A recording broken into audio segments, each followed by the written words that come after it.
Samajwadi party के गढ़ कहे जाने वाले मैनपुरी में डिंपल यादव के नामांकन के साथ ही उपचुनाव का बिगुल बज चुका है। डिंपल यादव के नामांकन में समाजवादी पार्टी के मुखिया अखिलेश यादव सहित सैफई परिवार के कई सदस्य मौजूद रहे।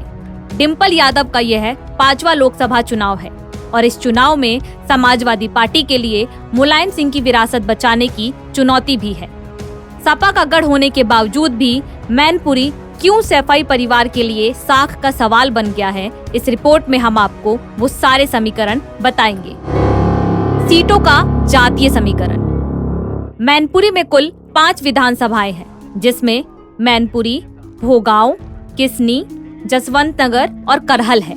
इस पर फिलहाल अखिलेश यादव और शिवपाल यादव विधायक के तौर पर काबिज हैं। इस सीट पर लगभग 17 लाख मतदाता है, जिसमें यादव 4,25,000, शाक्य 3,15,000, ठाकुर 2,50,000, ब्राह्मण 1,25,000, दलित 1,50,000, लोधी 1 लाख और वैश्य 70,000।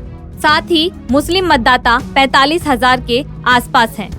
इसमें बीजेपी की नजर जहां गैर यादव वोटरों पर है, तो वहीं सपा की कोशिश है ओबीसी वोटों को बंटने से रोककर चुनाव में बढ़त बना सके। मैनपुरी की असली लड़ाई 2 सीटों पर अटकी। मैनपुरी में सियासी मिजाज पिछले सालों से कुछ बदला बदला सा नजर आ रहा है। खासकर लोकसभा के अंदर वाली 2 विधानसभाएं सपा के लिए चिंता का सबक बन गई हैं। वो 2 विधानसभाएं हैं भोगांव और मैनपुरी। भोगांव और मैनपुरी विधानसभा सीट ने 2019 के लोकसभा चुनाव और 2022 के विधानसभा चुनाव दोनों में ही सपा को झटका दिया था। 2019 के लोकसभा चुनाव में जब सपा और बसपा संयुक्त उम्मीदवार के तौर पर मुलायम सिंह यादव मैदान में थे, तो भोगांव से वो करीब 26,000 वोटों से बीजेपी उम्मीदवार से पिछड़ गए थे। वहीं मैनपुरी विधानसभा में मुलायम की लीड 7,000 वोटों से भी कम की थी। उस समय करहल और जसवंत नगर में मुलायम सिंह को बड़ी लीड मिली, जिसकी वजह से मुलायम सिंह करीब 90,000 वोटों से जीत गए थे। लेकिन इस जीत में एक हार छुपी थी और विधानसभा चुनाव में भोगांव और मैनपुरी भाजपा के खाते में चली गई। इसीलिए उपचुनाव में भोगांव और मैनपुरी से पार पाना सपा के लिए बड़ी चुनौती होगी। चाचा शिवपाल के समीकरण पर अखिलेश की नजर। 2019 के लोकसभा चुनाव में मुलायम सिंह को जसवंत नगर विधानसभा सीट से सबसे ज्यादा 62,000 की लीड मिली थी।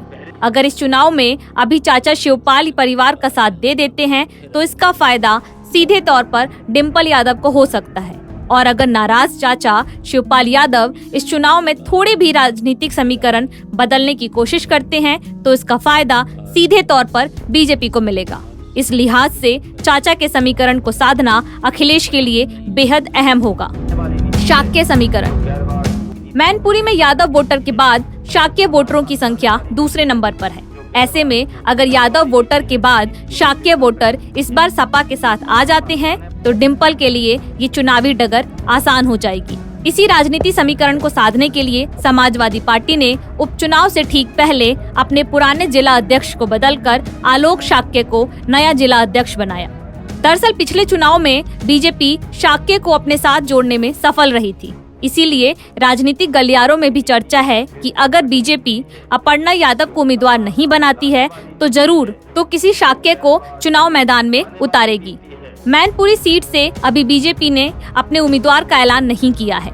बीजेपी के उम्मीदवार के ऐलान के साथ ही इस चुनाव की आधी तस्वीर बिल्कुल साफ हो जाएगी। अगर बीजेपी मुलायम परिवार की छोटी बहू अपर्णा यादव को मैदान में उतारती है, तो ये माना जा रहा है कि डिंपल की जीत के लिए सपा को जमीन पर काफी पसीना बहाना होगा। नवभारत टाइम्स ऑनलाइन की रिपोर्ट।